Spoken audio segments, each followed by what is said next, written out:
Hi dear friend, welcome to Intech classes. कैसे हैं आप सभी? आज हम क्लास 10th की सामाजिक विज्ञान, जिसको हम पॉलिटिकल साइंस कहते हैं, और यहाँ पर हम चैप्टर नंबर 3 जाति धर्म और लैंगिक मसले पढ़ेंगे। ठीक है। आखिरकार हम देखेंगे कि किस प्रकार से यहाँ पर जो है भेदभाव हो रहा है जाति के आधार पर, धर्म के आधार पर, या फिर लैंगिक मसले के आधार पर। ठीक है, तो चलिए स्टार्ट करते हैं। यह एक रिवीजन क्लास है। ठीक है, चलिए। श्रम का लैंगिक विभाजन समझते हैं। इसमें काम के बंटवारे का वो तरीका जिसमें घर के अंदर सारे काम परिवार की औरतें करती हैं और श्रम का लैंगिक विभाजन कहलाता है। ठीक है, तो यहाँ पर बोला गया है कि आखिरकार जो श्रम का है लैंगिक विभाजन कैसे हो रहा है। तो इसमें बोला कि घर के अंदर जितने भी काम होते हैं वो सिर्फ महिलाएं करती हैं। ठीक है, और पुरुष का काम क्या होता है? बाहर का काम होता है। जो पुरुष होते हैं वो बाहर काम करेंगे और जो महिला है वो अंदर काम करेंगे, जैसे क्लीनिंग का, कुकिंग का। तो कहीं ना कहीं यहाँ पर हम बात करते हैं कि श्रम का ये लैंगिक विभाजन हो गया है। ठीक है, और इसी को हम कहते हैं लैंगिक विभाजन। ठीक है, तो चलिए आखिरकार श्रम के लैंगिक विभाजन को और अच्छे से समझते हैं। एक प्रणाली जिसमें कि घर के अंदर सभी काम परिवार की महिला के द्वारा किया जाता है, जबकि पुरुषों से पुरुषों से उम्मीद की जाती है कि वो पैसा कमाने कमाने के लिए घर के बाहर जाए। ठीक है, यह अवधारणा जैविक बनावट नहीं बल्कि सामाजिक अपेक्षाओं और रूढ़िवादी पर आधारित है। ऐसा नहीं है कि ये जो कोई जैविक बनावट नहीं है। ये एक तरीके से जो समाज में हमें जो रूढ़िवादी है, और भी कहीं जो हमारी सोच के ऊपर है, वो कहीं ना कहीं उस पर आधारित थी कि महिलाओं को सिर्फ और सिर्फ घर के अंदर ही काम किया जा सके, वो बाहर नहीं जा सकती। तो इसको तो हम झूठ कह सकते हैं, क्योंकि आजकल आपने सुना होगा कि महिलाएं जो है जो मेल के साथ एक पुरुष के साथ कंधे से कंधा मिलाकर काम करती हैं, और जो काम पुरुष करते हैं वही काम महिला भी कर सकती हैं। ठीक है, आज के युग में तो ये सारी चीजें नहीं होती हैं, लेकिन आज भी कहीं कहीं लोग जो हैं, कई कई जगह पर हम देखते हैं इस टाइप की बातें हमें देखने को मिलती है। तो चलिए स्टार्ट करते हैं। नारीवादी क्या है? नारी और नर, महिला एवं पुरुष महिला एवं पुरुषों के लिए समान अधिकारों की मांग करना, या फिर नारी सशक्तिकरण की मांग, यही नारीवादी है। ठीक है, बेसिकली यहाँ पर हम बात करते हैं कि नारी के लिए समान अधिकारों की मांग। ठीक है, नारीवादी आंदोलन क्या होता है? महिलाओं के राजनीतिक और वैधानिक दर्जे को ऊंचा उठाने और उनके लिए शिक्षा और रोजगार अवसरों को बढ़ाने की मांग, और उनके व्यक्तिगत एवं पारिवारिक जीवन में बराबरी की मांग करने वाले आंदोलन को ही नारीवादी आंदोलन कहा जाता है। यहाँ पर हम बात करते हैं एक तरीके से महिलाओं को बराबर दर्जा देना भैया, चाहे वो एजुकेशन में हो, चाहे वो रोजगार में हो, है ना। बराबर इनकम देना भाई, पुरुष के समान, है ना। अगर कोई पुरुष 8 घंटा काम करता है और महिला भी 8 घंटे काम करेगी, तो सेम इक्वालिटी होना चाहिए इनके साथ, कि भाई सैलरी भी क्या होना चाहिए, सेम होना चाहिए। अगर कार्य सेम है तो कोई भेदभाव नहीं होना चाहिए। तो कहीं ना कहीं यहाँ पर हमने देखा है कि मांग दिन पर दिन बढ़ती जा रही है। राजनीति में हमने देखा भागीदारी धीरे धीरे, और भी कई सारे कार्य हैं जिसमें महिलाओं का योगदान और ज्यादा हो गया है। आगे हम बात करते हैं लैंगिक असमानता के कारण क्या है। सॉरी, अब हम बात करते हैं लैंगिक असमानता के कारण। देखो, सबसे पहले हम बात करेंगे साक्षरता दर क्या है। हमें पता है कि जो पुरुष हैं उनकी साक्षरता दर कितने हैं भाई? 82%। 82% पढ़े लिखे हैं, और जो महिलाएं हैं वो उनकी साक्षरता कितनी है? 65%। कारण है, हमने देखा का रूढ़िवादी सिस्टम अभी भी है हमारे देश में। अब तो खैर थोड़ा कम हो गया, लेकिन फिर भी है, बची खुची है अभी भी। आप अगर गांव वगैरह में जाओगे तो आपको देखने को मिलेगा। बट फिर भी हम अगर बात करते हैं कि महिलाओं की स्थिति फिर भी क्या है, खराब देखी जाती है। जैसे कि एजुकेशन नहीं देना, घर के कामों तक सीमित कर देना, तो ये सारी चीजें हमें देखने को मिलती है। ठीक है, उसके बाद हम बात करते हैं नौकरियां। देखो, और क्या हो सकती है असमानता के कारण? उच्च पदों की नौकरियों पे महिलाओं की प्रतिशत बहुत कम है। जितने भी आपने देखा होगा हायर पोस्ट, जितने भी हाई पोस्ट देखा होगा, उस पर देखा होगा जो महिलाओं का जो प्रतिशत है, परसेंट है, बहुत कम है अपेक्षाकृत। पुरुषों के, ठीक है? क्योंकि कुछ लड़कियों की उच्च शिक्षा ग्रहण के लिए प्रोत्साहन किया जाता है, ठीक है? अब यहाँ पर बात करते हैं कि भैया बहुत ही कम घर वाले होते हैं, बहुत ही कम परिवार वाले होते हैं जो कि महिलाओं के एजुकेशन पे बात करते हैं। उसके बाद हम बात करते हैं मजदूरी। समान मजदूरी अधिनियम लागू होने के बावजूद भी खेल, सिनेमा, कृषि और निर्माण आदि कार्यों में क्षेत्रों में हमने देखा है कि महिलाओं को पुरुषों की तुलना में कम वेतन दिया जाता है। क्यों भाई? अगर महिलाएँ अगर बराबर का काम करती है तो उनको वेतन भी बराबर मिलना चाहिए। तो हमने देखा है, कई जगह हमने देखा है और आज के युग में भी हमने देखा है कि वर्तमान की स्थिति भी इतनी खराब है कि महिलाओं को कम से कम वेतन दिया जाता है और ये कहीं न कहीं एक तरह से असमानता का सबसे बड़ा कारण है। ठीक है? तो चलिए स्टार्ट करते हैं। अगला पॉइंट हमारा लिंग अनुपात। तो लिंग अनुपात में अगर बात करें तो भारत में अनेक हिस्सों में माँ-बाप को सिर्फ लड़के की चाह होती है ना? होता है कि नहीं?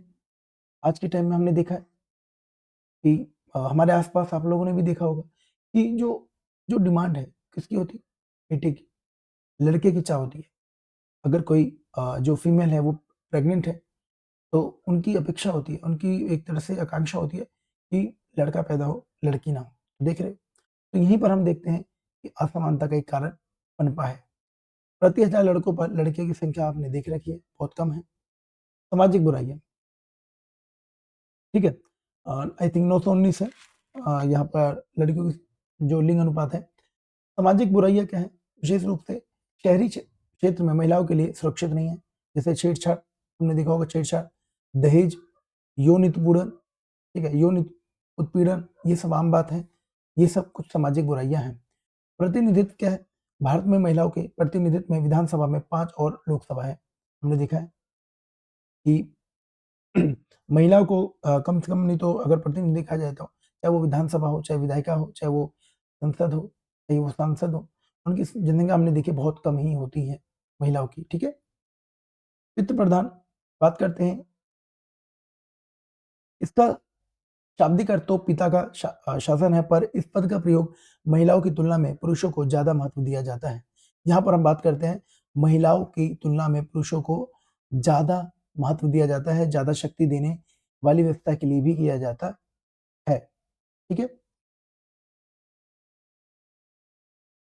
हमारा जो समाज है, अभी भी क्या है? पितृ प्रधान है, ठीक है? तो ये सारी हमने देख ली लैंगिक असमानता के कुछ-कुछ कारण हैं, ठीक है? तो चलिए आगे हम टॉपिक पे बात करते हैं धर्म, सांप्रदायिक और राजनीति। तो सबसे पहले हम बात करते हैं धर्मनिरपेक्ष शासन क्या है?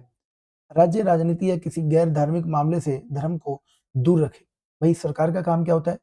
धर्म को बिल्कुल बीच में नहीं आने देना, धर्म को एकदम दूर रखो। सबसे पहले मानवता है, ठीक है? और जो बेसिकली कॉमन वे में अगर देखा जाए, तो यहाँ पर हम बात करते हैं कि जो इंसानियत है, तो देखा जाए, आखिरकार कमी क्या है, वो सारी चीज़ों पर हम मुद्दे पर बात करेंगे, ना कि किसी धर्म को लेकर कोई बात करेंगे। सरकार धर्म के आधार पर किसी से भी कोई भेदभाव ना करे, ठीक है? क्योंकि आपको पता है कि हमारा जो प्यारा भारत देश है, क्या है? धर्मनिरपेक्ष है। यहाँ पर किसी एक धर्म को बढ़ावा नहीं दिया जाता, सभी धर्म को समान माना जाता है। भारतीय भारतीय राज्यों ने किसी भी धर्म को राजकीय धर्म के रूप में अंगीकार नहीं किया, मतलब इसको एक्सेप्ट नहीं किया, स्वीकार नहीं किया कि भई कि हमारा हिंदू राष्ट्र है या फिर मुस्लिम राष्ट्र है या फिर बौद्ध राष्ट्र है। तो यहाँ पर तो सभी धर्मों को बराबर माना जाता है। भले ही यहाँ पर हिंदू की जो जनसंख्या ज़्यादा हो, यहाँ पर तो सबको समान अधिकार है। अब लेकिन हमने देखा है कि अदर कंट्री पर जाओगे तो वहाँ पर श्रीलंका में क्या है?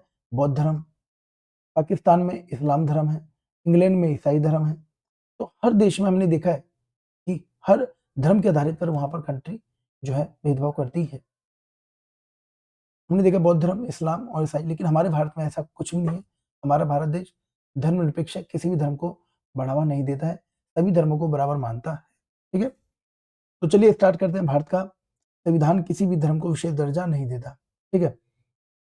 आगे बढ़ते हैं। भारत के जो संविधान है किसी भी धर्म को विशेष दर्जा नहीं देता है। संविधान सभी नागरिक समुदाय को किसी भी धर्म का पालन करने और प्रचार करने की पूरी-पूरी आज़ादी देता है। हमारे भारत में है भई कि कोई भी धर्म का पालन कर सकता है, उसको प्रचार कर सकता है, ये पूरी आज़ादी है। ठीक है? संविधान धर्म के आधार पर किए जाने वाले किसी भी तरह के भेदभाव को असंवैधानिक घोषित करता है। ठीक है? अगर कोई भी धर्म विरुद्ध कार्य हुआ, तो वहीं पर उसको एक तरह से अवैधानिक घोषित कर दिया जाएगा। ठीक है, अब हम बात करते हैं नारीवादी आंदोलन की विशेषता क्या है।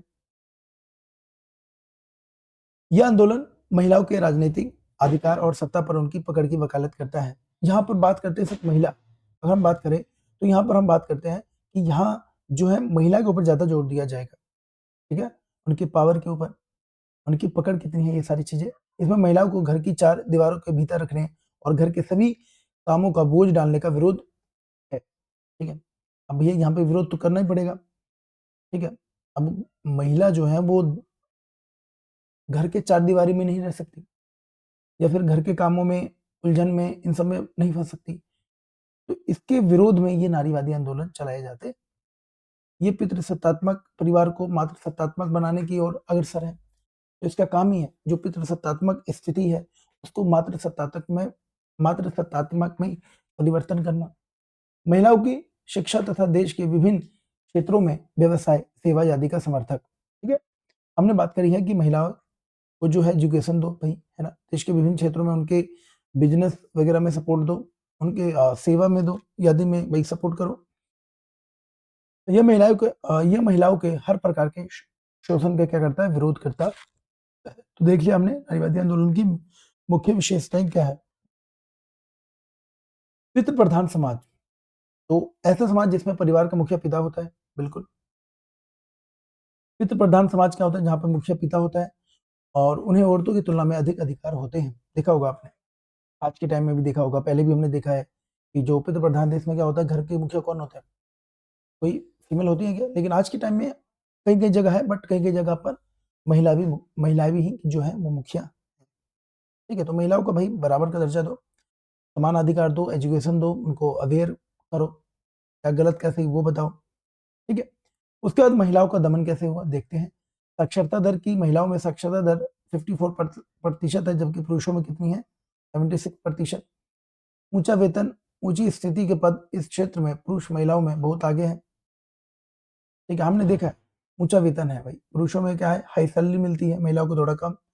आसमान लिंग अनुपात भी कम है, अभी भी प्रति 1000 पुरुषों पर कितनी है महिलाएं, कितनी है, 919। देख लो, 1000 पुरुष पे 919 महिलाएं। बाकी पुरुष क्या करेंगे, शादी नहीं होगी उनकी। ठीक है, घरेलू और सामाजिक उत्पीड़न, हमने देखा है डोमेस्टिक लेवल पर महिलाओं के साथ बहुत ज्यादा बदतमीजी की जाती है, सामाजिक तौर पर उनको उत्पीड़न होती है। तो ये सारी चीजें हैं महिलाओं के दमन में।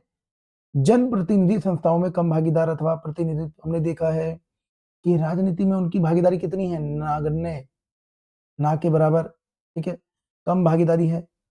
महिलाओं में पुरुषों की तुलना में आर्थिक आत्मनिर्भरता भी कम होती है। ठीक है, उनकी आर्थिक आत्मनिर्भरता भी तो कम है भाई, डिपेंडेंट पूरी तरह होती है वो पुरुषों पर। ठीक है, तो ये सारी चीजें देखने को मिलती है।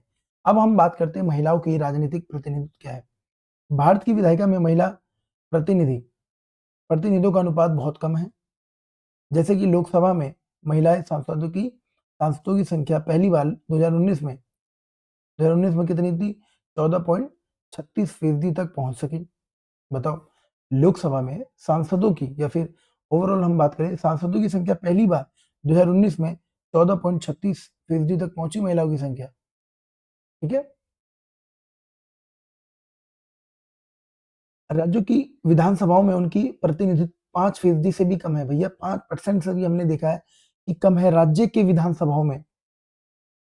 इस मामले में भारत का नंबर दुनिया में देशों में काफी कम है इन मामलों में, कि जैसे कोई प्रतिनिधि है, नेता बनने में जो है, जो महिलाओं का जो भारत में स्थिति है वो बहुत कम है। बाकी देशों में तो काफी अधिक है भारत के अकॉर्डिंग। ठीक है, तो ये कमियां हम देख सकते हैं यहाँ पर। अब हम बात करते हैं विधायिका में महिलाओं के प्रतिनिधित्व में सुधार के लिए क्या किया जा सकता है। अब भैया इतने कम संख्या है विधायिका में भी, विधायक भी कम है, सांसद भी कम है, तो भैया कुछ तो सुधार करना पड़ेगा। तो इस सुधार में हम बात करते हैं विधायिका में महिलाओं के प्रतिनिधित्व में सुधार के लिए महिलाओं के लिए सीटों का भैया आरक्षण करना पड़ेगा। कानूनी रूप से पंचायतों की तरह ही बाध्यकारी होना चाहिए, जैसे पंचायत में 1/3 है ना, पंचायत में क्या 1/3 सीटें महिलाओं के लिए आरक्षित हैं। कुछ राज्य जहां महिलाओं की 50% सीटें जो हैं पहले से ही आरक्षित हैं। जैसे कि बिहार में अगर चुनाव लड़ना है तो भैया देख लो 50% महिला को आरक्षण है, ताकि महिला भागीदार बन सके। ठीक है, अगर महिला भागीदार बनेगी, महिला अगर जैसे पंचायत में सरपंच या फिर मुखिया बनती हैं तो वो समझेगी, आगे भी वो आगे जो है महिलाओं को भी प्रमोट करेंगी। जैसे उत्तराखंड, मध्य प्रदेश, हिमाचल प्रदेश, यहाँ पर देखते हैं भारत सरकार के द्वारा नारी असमानता को दूर करने के लिए उठाए गए कदम कौन कौन से हैं। सबसे पहले तो भैया दहेज खत्म करो, ये बहुत खतरनाक चीज है ये। ठीक है, इसमें बहुत नुकसान होता है, पूरा पूरा परिवार इसमें प्रभावित होता है। पारिवारिक संपत्तियों में स्त्री पुरुषों के बराबर का हक, भाई जितना एक परिवार के संपत्ति में स्त्री और पुरुष को क्या होना चाहिए, बराबर का दर्जा देना चाहिए, बराबर का हक है भाई। वो भी मांग कर सकती हैं कि जो परिवार की जितनी भी संपत्ति है उसको भी बराबर का अधिकार होना चाहिए। कन्या भ्रूण हत्या को कानूनी अपराध घोषित कर देना चाहिए। हमने देखा है कि पेट में पता चले प्रेग्नेंट जो फीमेल होती हैं उनके अगर पता चल गया कि ये जो बेटी है, लड़की है, तो उनको वहीं पर ही उनकी हत्या कर दी जाती है। तो इसको भी हमें रोकना पड़ेगा। समान कार्य के लिए समान पारिश्रमिक का प्रावधान करना चाहिए, है ना भाई। समान कार्य के लिए समान वेतन, है ना। अगर कोई पुरुष 8 घंटे काम कर रहा है सेम का, और वही महिलाएं 8 घंटे काम कर रही है सेम का, तो दोनों को ही बराबर पैसे मिलना चाहिए। ये बात आपको अच्छे से पता होनी चाहिए। नारी शिक्षा पर विशेष जोर देना चाहिए, बिल्कुल नारी को पढ़ाओ भैया, है ना। देखा होगा आपने बेटी बचाओ बेटी पढ़ाओ, ठीक है। बेटी बचाओ बेटी पढ़ाओ जैसी योजना, भाई योजना लाना पड़ेगा। महिलाओं का स्तर अगर आप लोगों को बढ़ाना है तो योजना तो लाना ही पड़ेगा, बिना इसके तो कुछ हो ही नहीं सकता। ठीक है, अगला जो हमारा टॉपिक है, धर्म को राजनीति से कभी अलग नहीं किया जा सकता। महात्मा गांधी ने ऐसा क्यों कहा, तो देख लो। गांधी जी के अनुसार धर्म हिंदू धर्म या फिर इस्लाम जैसी किसी भी धर्म विशेष से संबंधित नहीं था, लेकिन नैतिक मूल्य जो सभी धर्मों को सूचित करते हैं। राजनीति को धर्म के लिए नैतिक मूल्य द्वारा निर्देशित होना चाहिए। हमें भाई नैतिक से काम करना चाहिए, है ना। ऐसा नहीं है किसी विशेष धर्म को हमने एक हथियार बना लिया और उसको यूज कर रहे हैं। तो यहां पर हम एक तरह से बिना धर्म के, मतलब उस धर्म की बात नहीं कर रहा, एक ऐसा धर्म जो नैतिक मूल्यों पर आधारित है, उस प्रकार से यहाँ पर राजनीति में भागीदार होना चाहिए और राजनीति चलना चाहिए।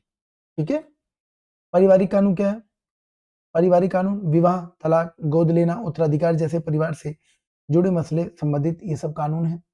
सांप्रदायिकता क्या होती है, बेसिकली सांप्रदायिकता जो है एक शब्द है जिसका उपयोग दक्षिणी एशिया में धार्मिक व फिर जातीय पहचान के निर्माण के प्रयासों को निरूपित करने के लिए किया गया है, जो विभिन्न समुदाय के रूप में पहचाने गए लोगों के बीच संघर्ष व उन समूहों के बीच सांप्रदायिक हिंसा को बढ़ावा देने के लिए उकसाता है।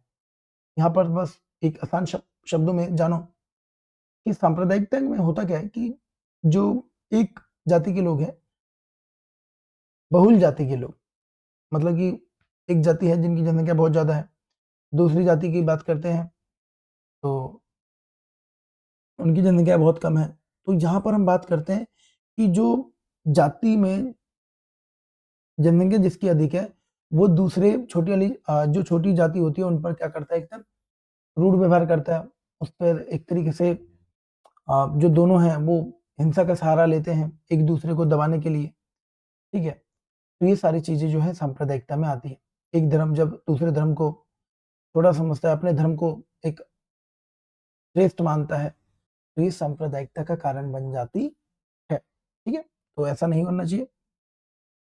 उसके बाद हम बात करते हैं सांप्रदायिक राजनीति क्या है। देखो, सांप्रदायिकता एक विचारधारा है जिसके अनुसार कोई समाज भिन्न भिन्न हितों से युक्त विभिन्न धार्मिक समुदायों में विभाजित होता है। हमें पता है हमारे भारत में कई प्रकार की जाति के लोग हैं, कई धर्म के लोग हैं। सांप्रदायिकता से तात्पर्य उस संकीर्ण मनोवृत्ति से है जो धर्म और संप्रदाय के नाम पर पूरे समाज राष्ट्र के व्यापक हितों के विरुद्ध केवल व्यक्ति को केवल अपने व्यक्तिगत धर्म के हितों को प्रोत्साहित करने तथा उन्हें संरक्षण देने की भावना को महत्व देते हैं। ठीक है, जो अपने धर्म की बात करते हैं, अपने धर्म को प्रोत्साहन देने का काम करते हैं, अपने धर्म को बचाने का काम करते हैं। एक समुदाय या धर्म के लोग द्वारा दूसरे समुदाय धर्म के विरुद्ध किए गए शत्रु भाव को सांप्रदायिकता के रूप में अभिव्यक्त किया जाता है। जो एक धर्म है दूसरे धर्म को कैसे देखता है आपको पता है कि यहाँ पर हम बात करते हैं कि जो एक धर्म है दूसरे जो धर्म को एक एक शत्रु के रूप में देखता है, तो यही तो सांप्रदायिकता है, बल्कि ऐसा नहीं सोचना चाहिए। ठीक है, एक ऐसी विचारधारा का प्रतिनिधित्व करती है जिसमें सांप्रदायिकता को आधार बनाकर राजनीतिक हितों को पूर्ति की जाती है, जिसमें कि सांप्रदायिक विचारधारा के विशेष परिणाम के रूप में सांप्रदायिक हिंसा की घटनाएं होती हैं। तो हमें ऐसे नहीं करना है। ठीक है, तो ये सब गलत होता है। सांप्रदायिकता में नकारात्मक सकारात्मक दोनों ही पक्ष विद्यमान होते हैं। सकारात्मक पक्ष जो होता है किसी व्यक्ति के द्वारा समुदाय के उत्थान के लिए किए गए सामाजिक और आर्थिक प्रयास को शामिल है, बिल्कुल ठीक है, मान लेते हैं ऐसा। वहीं दूसरी तरफ क्या होता है, नकारात्मक पक्ष को एक विचारधारा के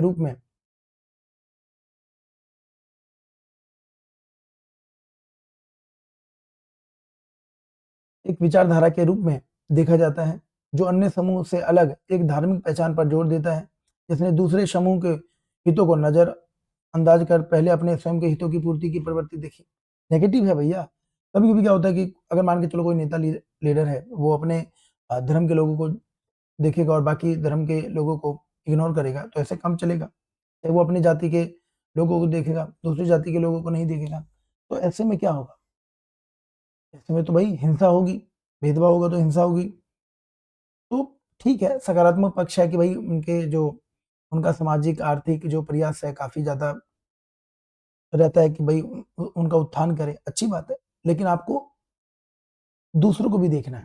ठीक है, आपका काम है, आप जब आप किसी सरकार के तंत्र का हिस्सा बनते हैं, चाहे वो किसी भी जाति को किसी भी धर्म के हो, मायने नहीं रखता। सबसे पहला कर्तव्य यही है कि आप जो है आपके सामने सभी चीजें क्या होनी चाहिए, बराबर होनी चाहिए। सबको समान मानना है और सिर्फ सबके हित में ही कार्य करना है। ठीक है, अब हम बात करते हैं कि भारतीय संदर्भ में सांप्रदायिकता का विकास कैसे हुआ। भारत में सांप्रदायिकता के वर्तमान के स्वरूप की जड़ें अंग्रेजों के आगमन के साथ ही भारतीय समाज में स्थापित हुई। जब अंग्रेज आए थे तभी ये सांप्रदायिकता हुई थी। हिंदू मुस्लिम में लड़ाई, फूट डालो राज करो की पॉलिसी अंग्रेजों ने लाई थी, है ना। हिंदू मुस्लिम में लड़ाई जो है वो अंग्रेजों ने करवाई थी। कुछ हद तक हम बात करते हैं हमारी खुद की भी गलतियां थी। ठीक है, ये उपनिवेशवाद के प्रभाव तथा उसके खिलाफ उत्पन्न संघर्ष की आवश्यकता का प्रतिफल थी। वर्ष 1947 में भारत का विभाजन हुआ, बहुत ही गलत हुआ। हालांकि ये विभाजन स्वतंत्रता के बाद हुआ, परंतु इसका आधार तैयार करने में जहां सामाजिक और राजनीतिक कारण मुख्य रूप से उत्तरदायी थे, वहीं सांप्रदायिक कारण भी समानांतर विद्वान थे। यहाँ पर कोई एक नहीं था कारण, बहुत सारे कारण थे। सांप्रदायिकता राजनीति के विभिन्न रूप देखते हैं। विभिन्न रूप क्या है, कट्टरपंथी विचारधारा वाले लोग। अब जहां पर कट्टरपंथी विचारधारा वाले लोग आते हैं ना, वो सभी को ब्रेन वॉश करते हैं, उसको दिमाग में भरते हैं कि हमारा धर्म ये वो। ठीक है, तो धार्मिक आधार पर मतों का ध्रुवीकरण। ठीक है, यहाँ पर धार्मिक आधार पर भी हमने देखा है कि मतों का ध्रुवीकरण हो जाता है। धर्म के आधार पर लोगों को चुनाव में प्रत्याशित घोषित करना। ठीक है, मान के चलो ये जगह है, यहाँ पर अगर एक विशेष धर्म यहाँ पे रहता हो, बाकी जो है यहाँ पर खाली जगह पे दूसरे धर्म के लोग रहते हैं, तो यहाँ पर तो सेम कैटेगरी के लोग हैं, तो यहीं पर हम राजनीति में वही प्रतिनिधि उतारेंगे जो इस धर्म से बिलोंग करता है, तो भाई इसके जीतने के ज्यादा चांस होते हैं। ये तो गलत है। सांप्रदायिक हिंसा और खून खराब, ये सारी चीजें होगी। सांप्रदायिकता दिशा में राजनीति की गतिशीलता। सांप्रदायिकता के आधार पर राजनीतिक दलों को अलग अलग टीमों में बढ़ जाना, जैसे कि आयरलैंड में नेशनलिस्ट और यूनियनिस्ट पार्टी का। तो चलिए आखिरकार इससे निपटारा कैसे पाया जा सकता है भैया, ये सारी चीजों को खत्म कैसे की जा सकती है। सांप्रदायिकता को दूर करने की विधियां देख लो। एजुकेशन, बिना एजुकेशन के कुछ हो ही नहीं सकता। तो शिक्षा के द्वारा, शिक्षा के पाठ्यक्रम में सभी धर्मों को अच्छा है, सभी धर्मों की क्या है, अच्छा है बताया जाए, और विद्यार्थियों को सही पूर्णता एवं सभी धर्मों के प्रति आदर का भाव सिखाया जाए। सभी को, जितने भी विद्यार्थी हैं सभी को सिखाया जाए कि सभी धर्म क्या है, बराबर है। सभी धर्मों को एक्सेप्ट करो भैया, उनको स्वीकार करो, उनका सम्मान करो। ठीक है, तो यहाँ पर हम ये देखते हैं कि अब अगर शिक्षा देते हो तो शिक्षा से भी आप बहुत सारी चीजें बदलाव कर सकते हो। प्रचार के द्वारा भी कर सकते हो भाई, समाचार पत्र रेडियो टेलीविजन आदि से जनता को धार्मिक सहिष्णुता की शिक्षा दी जाए, ताकि वो किसी भी धर्म को उस नज़र से ना देखे, शत्रु की नज़र से ना देखे, उसको एक्सेप्ट करे, स्वीकार करे, उसका सम्मान करे, ये सारी चीज़ें, ठीक है?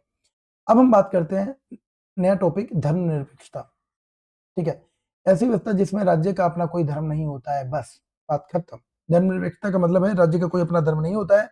कहने का मतलब ये होता है कि सभी धर्म हैं, लेकिन कोई एक धर्म नहीं है, मतलब सभी धर्मों को एक समान महत्व दिया जाता है तथा नागरिक को किसी भी धर्म को अपनाने की पूरी आजादी है। यही तो धर्मनिरपेक्षता है और हमारे भारत देश ने यही चीज अपनाई। हमारा जो भारत देश है वो क्या है? धर्मनिरपेक्ष राष्ट्र है, ठीक है? ताकि कोई पंगा ना हो जाए, ताकि कोई दंगे ना हो जाए, ठीक है? ताकि जो अदर धर्म के लोग हैं वो अपने आप को एक किसी भी तरीके से वंचित ना समझे, कोई डिस्क्रिमिनेशन, कोई भेदभाव ना हो। धर्मनिरपेक्ष शासन क्या होता है देखते हैं। भारत का संविधान किसी भी धर्म को विशेष दर्जा नहीं देता है, पहले तो आप ये मान लो। भारत में ऐसा नहीं है। किसी भी धर्म का पालन करने और प्रचार करने की आजादी है। अगर आप भारत में रह रहे हो तो भारत के संविधान में ऑलरेडी मौलिक अधिकार में लिखा गया है कि भैया किसी भी धर्म का पालन करो और उसकी प्रचार भी कर सकते हो। धर्म के आधार पर किए जाने वाले किसी तरह के भेदभाव को क्या माना जाएगा? अवैधानिक घोषित किया जाएगा। शासन को धार्मिक मामलों में दखल देने का पूरा पूरा अधिकार है। संविधान किसी भी तरह के जातिगत भेदभाव का क्या करती है? निषेध करती है, ठीक है? अब हम बात करते हैं आगे, भारत को एक धर्म निरपेक्ष राज्य बनाने वाले विभिन्न प्रावधान कौन कौन से हैं? सबसे पहले तो भारत का कोई राजकीय धर्म नहीं है, तो ये धर्मनिरपेक्ष राज्य की कहीं न कहीं क्या विशेषता है? भारत में सभी धर्मों को समान महत्व दिया जाता है, चाहे कोई भी हो। यहाँ पर हर कोई जो है, चाहे वो किसी भी धर्म के लोग, आप सरकारी पद पर देखेंगे, बड़े-बड़े जो हैं वो अलग-अलग धर्म, अलग-अलग जाति के लोग विराजमान हैं, ठीक है? विराजमान है कि नहीं? ऐसा तो नहीं है कि सिर्फ़ जो एक जाति है, एक धर्म है, उनकी जनसंख्या ज़्यादा है तो वो लोग हैं। तो यहाँ पर सभी धर्मों का क्या है? समान महत्व दिया गया है। प्रत्येक नागरिक को अपनी इच्छानुसार किसी भी, ठीक है? प्रत्येक नागरिक को अपनी इच्छानुसार किसी भी धर्म को मानने की पूरी स्वतंत्रता, आपकी मर्जी है, किसी भी धर्म को अपना लो। भारतीय संविधान धार्मिक भेदभाव को असंवैधानिक घोषित करता है। हमारा जो भारत का संविधान है, जो भी भेदभाव करेगा धार्मिक के मामले में उसको असंवैधानिक घोषित कर देगा, ठीक है? अब हम करते हैं जातिवाद। अब हम बात करते हैं जातिवाद के। जो जाति के आधार पर लोगों में भेदभाव करना, यही जातिवाद कहलाता है। वन व्यवस्था पहले के टाइम में पता है आपको, विभिन्न जातीय समूह का समाज में पदानुक्रम पहले था ना, ब्राह्मण, क्षत्रिय, शूद्र, वैश्य, ये सब। आधुनिक भारत में जाति वन व्यवस्था के कारण हुए परिवर्तन, आर्थिक विकास, बड़े पैमाने पर शहरीकरण, साक्षरता, शिक्षा का विकास, व्यवसायिक गतिशीलता, गांव में जमींदारों की स्थिति का कमजोर होना, जाति के अंदर राजनीति, ठीक है? अब हम बात करते हैं देश के किसी भी एक संसदीय चुनाव क्षेत्र में किसी एक जाति के लोगों को बहुमत नहीं है, बिल्कुल हमने देखा है। इसलिए हर पार्टी और उम्मीदवार को चुनाव जीतने के लिए एक जाति व एक समुदाय से ज्यादा लोगों का भरोसा हासिल करना पड़ेगा। ये नहीं कि धर्म के नाम पे वोट मांगोगे। लोग अब चालाक हो चुके हैं, एजुकेशन तो ले ही रहे ना, आसपास न्यूज़ भी तो देखते हैं वो लोग, तो उनको पता है कि अब धर्म के नाम पर कुछ नहीं मिलने वाला। अब तो लोग जान गए हैं, सत्ता कभी भी जा सकती है। आप काम करोगे तो ही वोट मिलेगा, चाहे वो किसी भी जाति व धर्म का प्रतिनिधि हो। कोई भी पार्टी किसी एक जाति या समुदाय के सभी लोगों को वोट हासिल नहीं कर सकती। जब लोग किसी जाति विशेष या किसी एक पार्टी को वोट बैंक कहते हैं, तो इसका मतलब ये होता है कि उस जाति के ज्यादातर लोग उस पार्टी को वोट देते हैं। कहते हैं ना कि वोट बैंक उसी धर्म का है तो वहां पर ज्यादा वोट डालेगा। अगर किसी चुनाव क्षेत्र में एक जाति के लोगों का प्रभुत्व माना जा रहा है तो अनेक पार्टियां को उसी जाति का उम्मीदवार खड़ा करने से कोई रोक रोक नहीं सकता। ऐसे में कुछ मतदाताओं के सामने उसकी जाति एक से ज्यादा उम्मीदवार होती है, तो किसी किसी जाति के मतदाताओं के सामने उनकी जाति का में उम्मीदवार नहीं होता है। हमने देखा है ना, मान के चलो वहां पर कोई एक जाति का है और बहुत सारी जनसंख्या है जो उसी जाति के लोग रह रहे हैं, तो वो उसको वोट करेगा। कुछ कुछ जो कम जो अल्पसंख्यक जाति होती हैं वो उनके पास कोई उम्मीदवार ही नहीं होता, तो वो क्या करें। तो हमारे देश में सत्तारूढ़ दल वर्तमान सांसदों और विधायकों को अक्सर हार का या समुदाय को साथ लेने की कोशिश करती है, हार का या फिर समुदाय का साथ लेने की कोशिश करती है। इस तरह उनके बीच संवाद मेलतोल होता रहता है, मेलजोल। राजनीति में नई किस्म के जातिगत गोलबंदी भी हुई, जिसे जैसे आंगड़ा और पिछड़ा जाति यहाँ पर हम बात करते हैं। ठीक है, 2011 के अनुसार भारत में धार्मिक समुदाय की आबादी कितनी है देख लेते हैं। हिंदू 79.8%, इस्लाम जो है 14.2%, ईसाई धर्म 2.3%, सिख धर्म 1.7%, बौद्ध धर्म 0.7%, जैन धर्म 0.4%, अन्य धर्म 0.7% या कोई धर्म नहीं 0.2%। ठीक है,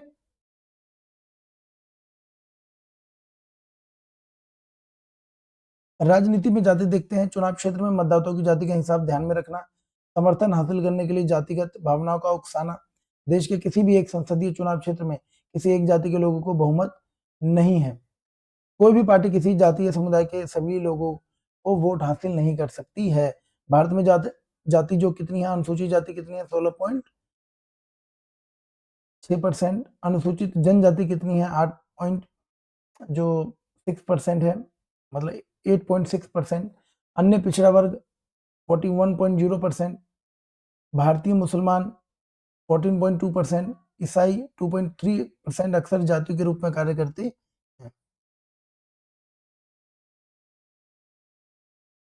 जब पार्टी चुनाव के लिए उम्मीदवार का नाम तय करती है तो चुनाव क्षेत्र में मतदाताओं की जाति के हिसाब ध्यान में रखती है ताकि उन्हें चुनाव जीतने के लिए जरूरी वोट मिल सके।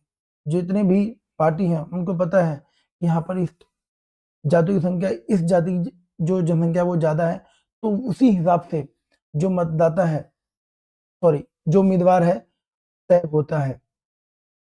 ठीक है, ताकि उन्हें चुनाव में वोट मिल सके। जब सरकार का गठन किया जाता है तो राजनीतिक दल इस बात पर भी ध्यान रखते हैं कि उसमें विभिन्न जाति और कबीलों के लोगों को उचित जगह दी जाए। अब ये भी देखते हैं भैया अलग अलग जाति के लोग आए हैं, तो भैया वहां पर जो है सरकार का गठन करेंगे तो उसका भी हम उचित ध्यान रखेंगे। राजनीतिक पार्टी और उम्मीदवार समर्थन समर्थन हासिल करने के लिए जातिगत भावनाओं को उकसाते हैं। कुछ दलों को जातियों के मददगार और प्रतिनिधि के रूप में देखा जाता है। ठीक है, तो यहाँ पर हम देखते हैं कि जो धर्म के आधार पर जो है उनको उकसाना हो गया। ठीक है, तो ये सारी चीजें यहाँ पर है। सार्वभौम वयस्क मताधिकार, एक व्यक्ति वोट की व्यवस्था ने राजनीतिक दलों को विवश किया है। राजनीतिक समर्थन पाने वाले लोगों को गोलबंद करने के लिए सक्रिय हो। इससे उन जातियों के लोगों में नई चेतना पैदा हुई जिन्हें अभी तक छोटा और नीच माना जाता था। अब धीरे धीरे भाई वो लोग भी उठ कर आ रहे हैं जो राजनीतिक से दूर थे। धीरे धीरे उनमें चेतना पैदा हुई और वो धीरे धीरे राजनीति पर आने लग गए। राजनीति में जाति पर जोर देने के कारण कई बार धारणा बन सकती है कि चुनाव जातियों का खेल है और है या फिर कुछ। जाति और राजनीति देख लेते हैं। राजनीति में जातिवाद का अर्थ है जाति का राजनीतिकरण। राजनीति जाति व्यवस्था और जाति की पहचान को कैसे प्रभावित करती है। प्रत्येक जाति समूह पड़ोसी जातियों या उप जातियों को अपने भीतर समाहित करके बड़ा बनाने का प्रयास करती हैं जिन्हें पहले इससे बाहर रखा गया था। अन्य जातियों के साथ गठबंधन में प्रवेश करने के लिए जाति समूह की आवश्यकता होती है। बिल्कुल, जब गठबंधन बनाते हैं। राजनीतिक क्षेत्र में नए तरह के जातियों के समूह जैसे कि पिछड़े और अगड़े जो जाति समूह आ गए हैं। ठीक है,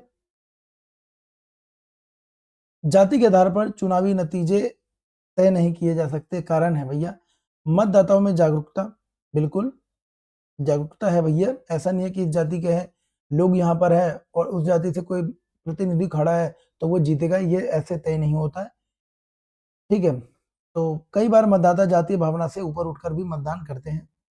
सिंपल सा फंडा यह है कि ऐसा नहीं है कि अगर कोई सेम जाति का है, प्रतिनिधि है सामने, नेता है, अगर कोई चुनाव लड़ रहा है सेम जाति का और लोग भी उसी जाति के हैं, तो जरूरी नहीं है कि वो वोट उसी को दे। ठीक है, वो किसी को भी दे सकते हैं। एक काम बोलता है, जाति थोड़ी ना बोलती है। ठीक है, मतदाताओं के द्वारा अपने आर्थिक हितों और राजनीतिक दलों को प्राथमिकता, भैया मतदाता के द्वारा क्या आर्थिक हित और राजनीतिक दलों को प्राथमिकता देते हैं। ठीक है, किसी एक संसदीय क्षेत्र में किसी एक जाति के लोगों का बहुमत ना होना, मतदाताओं के द्वारा विभिन्न आधारों पर मतदान करना। ठीक है, तो यहाँ पर अगर मैं बात करूं किसी एक जाति के लोगों का बहुमत नहीं होता जब संसदीय क्षेत्र की हम बात करते हैं, काफी बड़ा होता है। जाति पर विशेष ध्यान देने से राजनीति में नकारात्मक परिणाम भी हो जाता है। जैसे अगर आप एक ही जाति पर काम करोगे तो यह गरीबी, विकास, भ्रष्टाचार, अन्य मुद्दे से ध्यान हटा सकता है। अगर तुम ज्यादा जाति धर्म ये सब करोगे तो भैया ये कौन देखेगा, गरीबी, विकास, भ्रष्टाचार, इस पर कौन ध्यान देगा, तो ये कुछ नकारात्मक प्रभाव पड़ सकता है। जातीय विभाजन से तनाव हो सकता है, संघर्ष हो सकता है, यहाँ तक कि हिंसा भी हो सकती है, भाई लड़ाई भी हो सकती है। ठीक है, जातिगत असमानता कैसे देखो, जाति के आधार पर आर्थिक विषमता अभी भी देखने को मिलती है। ऊंची जाति के लोग सामान्यतः संपन्न होते हैं, ऊंची जाति के लोग भैया काफी संपन्न होते हैं, और जो बेचारे पिछड़ी जाति के लोग होते हैं वो बीच में आते हैं। जो दलित और आदिवासी होते हैं बेचारे सबसे नीचे और गरीब आते हैं। सबसे निम्न जातियों में गरीबी रेखा से नीचे रहने वाले लोगों को संख्या हमने देखा है बहुत ज्यादा है। ठीक है, लिंग और धर्म पर आधारित विभाजन को दुनिया भर में है, पर जाति आधारित विभाजन सिर्फ भारत समाज में देखने को मिलता है। हमने देखा है धर्म लिंग भेदभाव ये तो अदर कंट्री में चलता ही है, बट हमारे भारत में सबसे ज्यादा जाति पर आधारित विभाजन जो है वो हमारे सिर्फ भारत को देखने को मिलता है। ठीक है, जाति व्यवस्था एक अतिवादी और अस्थायी रूप है। याद रखना, जाति व्यवस्था जो है एक अतिवादी और अस्थायी रूप है। इसका पेशा के वंशानुगत विभाजन को रीति रिवाजों को मान्यता प्राप्त है। ठीक है, इसका क्या पेशा के वंशानुगत विभाजन को रीति रिवाजों को मान्यता प्राप्त है। उन्हें एक अलग सामाजिक समुदाय के रूप में देखा जाता है। कभी कभी क्या होता है कि भाई सेम कैटेगरी के लोग अगर सेम काम कर रहा है तो उसका जो बेटा है वो भी वही काम करेगा, उसके फिर पोता है वो भी वही काम करेंगे, तो ऐसे पीढ़ी दर पीढ़ी काम चलते रहती है, तो ये भी एक असमानता है। इसीलिए मैं कह रहा हूँ कि आप लोग जितना हो सके शिक्षा लें और एक आंदोलन, एक क्रांति लाए, ताकि इन सब पर ज्यादा कोई ध्यान ना दे। अगला टॉपिक है हमारा अनुसूचित जातियां, वे जाति जो हिंदू सामाजिक व्यवस्था में कुछ जातियों से अलग और अछूत मानी जाती है तथा इनकी अपेक्षित विकास नहीं हुआ। अब जो बेचारी अनुसूचित जातियां हैं काफी एक तरह से पिछड़ी हुई हैं, काफी समाज से काफी वंचित माना गया है इनको, और उनको वो सारी चीजें नहीं मिली जो जो सरकार को इनको करना चाहिए था। इसी वजह से इनको आरक्षण भी दिया जाता है। ठीक है, अपेक्षित इनका विकास नहीं हुआ। अनुसूचित जाति का प्रतिशत जो है 16.2% है। ठीक है, हमारे भारत में जो है अनुसूचित जाति कितनी है टोटल, 16.2% है। अब हम बात करते हैं अनुसूचित जातियां, अनुसूचित जनजातियां, ऐसा समुदाय जो साधारणतः पहाड़ी और जंगली क्षेत्रों में रहते हैं। अब ये तो आपको पता होना चाहिए क्या है, एससी है, शेड्यूल कास्ट, और ये क्या है, एसटी, शेड्यूल ट्राइब। ठीक है, तो ऐसे समुदाय साधारण कहाँ रहते हैं, पहाड़ी और जंगल क्षेत्र में रहते हैं, जिनका बाकी समाज से अधिक मेलजोल नहीं होता। वो ज्यादातर जो अ, विकसित समाज होता है उनसे ज्यादा मेलजोल नहीं, बहुत ही अलग हटके होते हैं ये। इनका विकास भी नहीं हुआ होता है। अनुसूचित जनजाति को प्रतिशत कितनी है, 8.2%। ठीक है, इनकी कितनी है, 8.2%। इनका कितना है, 16.2%। 2%। ठीक है। भारत में किस तरह अभी भी जातिगत असमानताएं जारी है? अभी भी भाई असमानताएं बहुत है इनके साथ। ठीक है। आज भी हमारे देश में कुछ जातियों के साथ अछूतों जैसा बर्ताव किया जाता है। आज भी अधिकतर लोग अपनी जाति या कबीलों में विवाह करते हैं। भैया सेम ही बाहर करोगे तो गए काम से। कुछ जातियां अधिक उन्नत है तो कुछ जातियां बहुत पिछड़ी हुई हैं।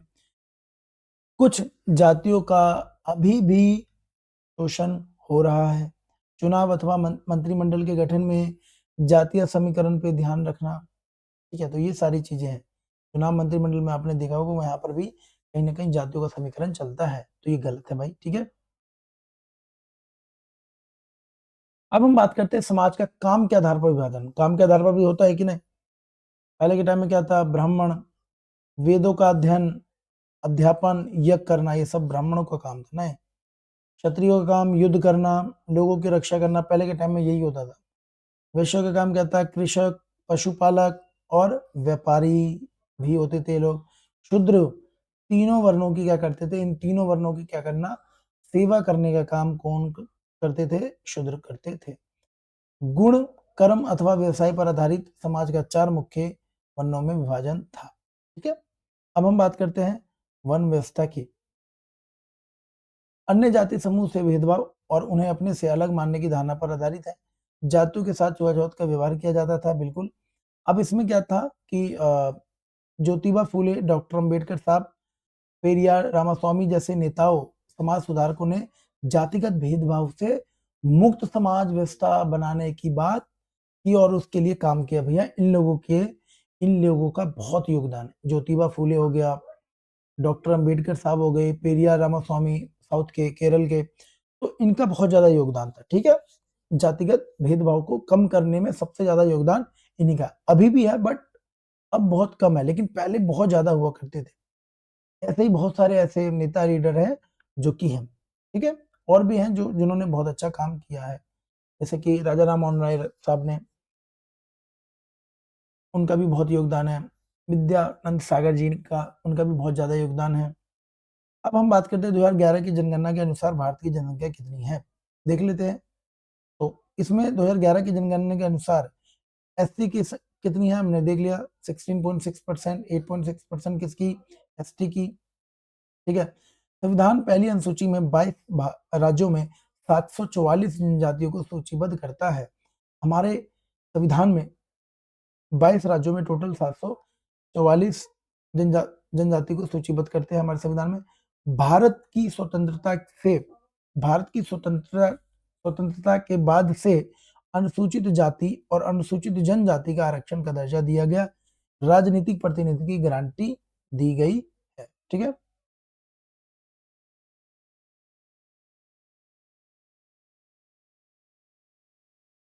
ठीक है, तो ये चैप्टर हो गया खत्म। कैसा लगा आपको बताना मुझे। ठीक है। थैंक यू सो मच देखने के लिए। धन्यवाद।